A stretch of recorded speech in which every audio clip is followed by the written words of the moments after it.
سؤال بيتكرر كل يوم: يا دكتور، هل أدوية الاكتئاب بتسبب الإدمان؟ الإجابة المختصرة: لا.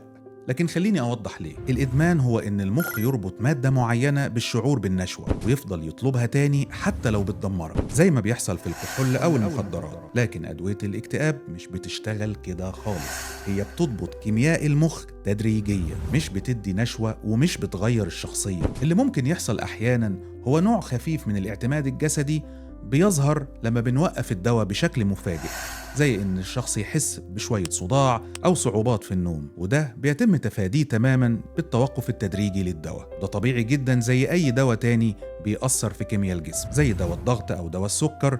لازم نوقفه بخطة علاجية وتحت إشراف طبي، فما تخليش بعض المفاهيم المغلوطة توقفك عن استخدام العلاج المناسب. الإدمان الحقيقي هو إنك تفضل حبيس ألمك وتخاف من اللي ممكن يحررك منه. استشير وافهم وابدأ العلاج وانت مطمن.